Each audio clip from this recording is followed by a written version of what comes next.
What's going on, everyone? Anthony Drew Gary here. Welcome back to the How To Show.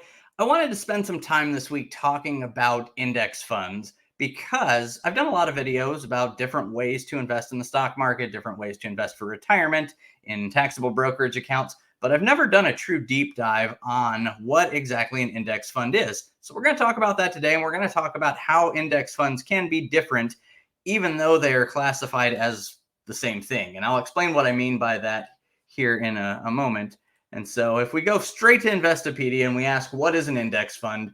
An index fund is a type of fund or a type of mutual fund or exchange traded fund with a portfolio constructed to match or track the components of a financial market index, such as the S&P 500. That's going to be the example we'll use today. It provides broader market exposure, lower operating expenses, low turnover. These funds follow their benchmark index regardless of the state of the markets. All of this is true, but there are some subtle nuances that I want to make sure that we're talking about. And so we're going to look at three of them side by side here, or one after another, better said. So we've got stockanalysis.com that really helps us with this. This is the Vanguard S&P 500 ETF.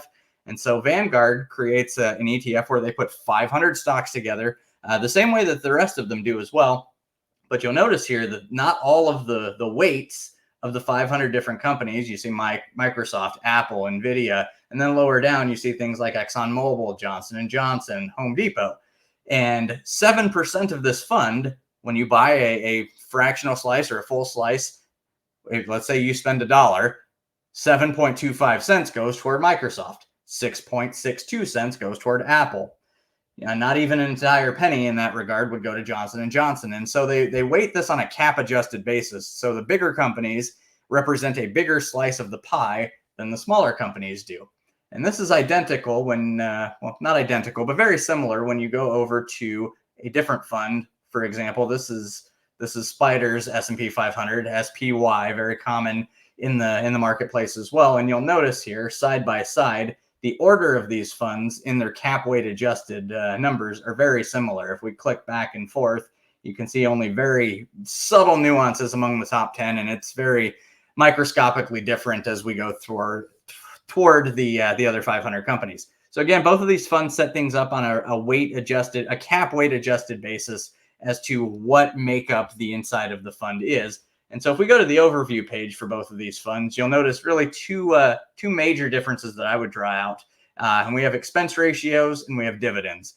This fund pays out a dividend of $6.63 for every share that you have, and that's on an annual basis, and has an expense ratio of 0.09%. If we compare that to the same thing going on over at Vanguard, the expense ratio is a little lower at 0.03%. The dividend is also a little lower at $6.36. Now let's compare that for a second, those two funds, to maybe an outlier, if you would. This is Invesco's S&P 500, but this is an equal weight ETF. Now, this index fund tracks the same index that the other two do, but when you look at the holdings, relatively speaking, every company is split up basically the same. And so the idea here is that the slice of the pie divided by 500 is much more equal in this instance. And they've gotten a little bit out of weight just because of market gains, things of that nature over the last little bit of time. But the idea here is that I want to draw a comparison that when you say you are invested in index funds, that could still be a little different than your neighbor who says that they are also invested in index funds. And so when you go to an overview for this page, you'll see that the expense ratio is a little higher for this. It takes a little bit more time maybe to set this up.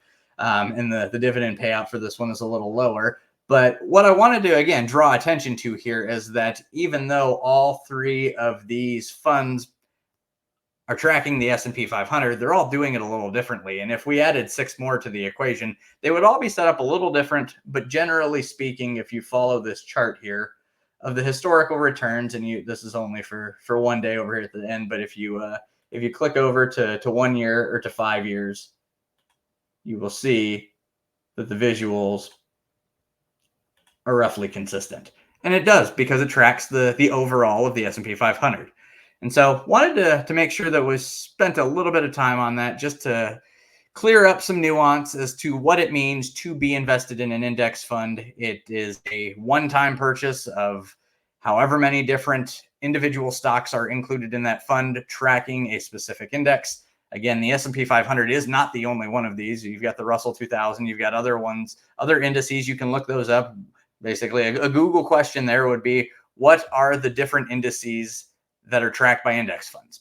So this is something you can educate yourself upon. Make sure that you're asking the right questions if you're working with a professional on this, so that you can be money aware and money conscious. I think that's a good thing overall for everybody to have tools in their arsenal to make them successful later on. And so hopefully this was beneficial to you, had a little bit of value to your life.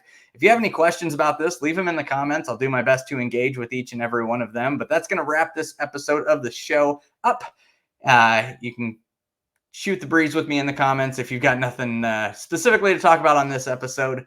As always, looking for feedback and for content ideas. Let me know what you guys are interested in hearing about. It helps me make the show a little bit more fun.